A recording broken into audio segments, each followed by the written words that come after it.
வணக்கம் தாய் தமிழ் உறவுகளை மரக்காட்டு வேங்க வழியில் தொடர்ந்து பயனுள்ள தகவல்களை அளித்து வருகிறோம். சப்ஸ்கிரைப் செய்து ஆதரவு தாருங்கள்.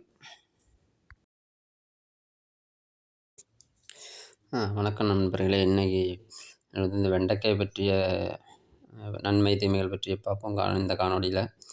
வெண்டைக்காய் ஒரு 100 கிராம் வெண்டைக்காயில் கார்போஹைட்ரேட் 7 கிராம், நார்ச்சத்து 3 கிராம், புரதச்சத்து 2 கிராம், கொழுப்பு அறவே இல்லை. அதில் கலோரி ஒரு 30 கிலோ அந்த அளவுக்கு கிடைக்கும். Sodium, potassium, calcium, magnesium, vitamin C, vitamin B6, அதோட கூடுதலாக போலிக் ஆசிட்.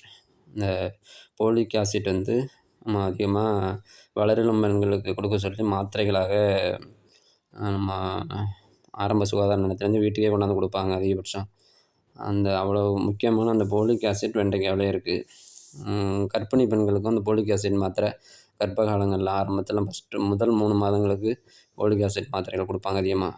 அது எல்லாமே இந்த வெண்டைக்காயில் இருக்குது. இந்த வெண்டைக்காய் பச்சையாகவும் திங்கலாம். பச்சையாக திங்கிறதுனாலையும் நல்ல நன்மைகள் தான்.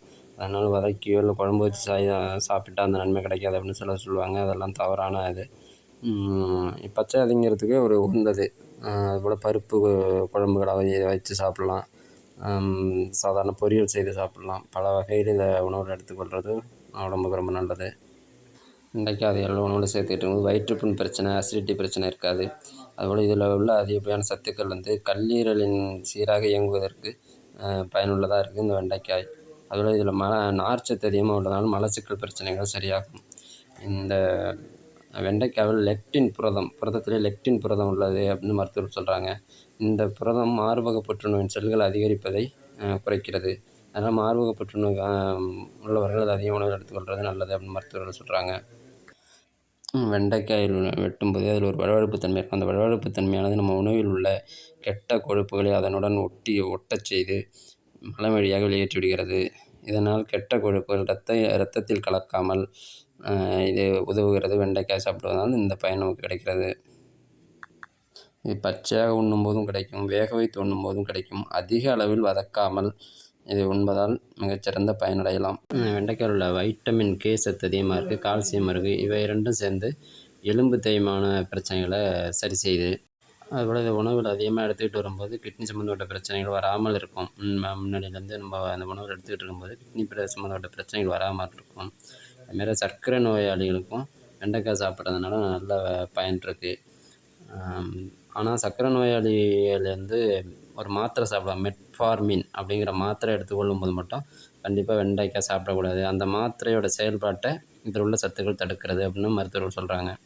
அதுமாரி கிட்னி பிரச்சனை வந்த பிறகு வெண்டைக்காய் சாப்பிடுவதை குறைச்சிக்கணும். அது இது மட்டும் இல்லை, பல வகை உணவுகளை உணவு கண்ட்ரோலில் வரும்போது அது வெண்டைக்காயும் அதிக அளவில் எடுத்துக்கக்கூடாது.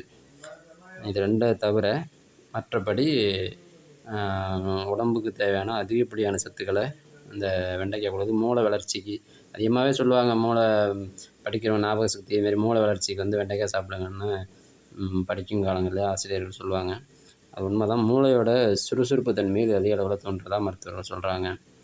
உடல் எடை குறைக்க விரும்புகிறவங்க வெண்டைக்காய் ஒரு கப்பு முன்பே சாப்பிட்டுட்டு அப்புறம் சாப்பாடு சாப்பிடும்போது நமக்கு அதிக அளவில் சாப்பாடு எடுத்துக்கொள்ளாது. அதனால் உடல் எடை குறையும் என மருத்துவர்கள் சொல்கிறாங்க. இந்த காணொலி உங்களுக்கு பயனுள்ளதாக இருக்கும்னு நம்புகிறேன். அடுத்து இது போன்ற ஒரு நல்ல காணொலியில் உங்களை சந்திக்கிறேன். நன்றி.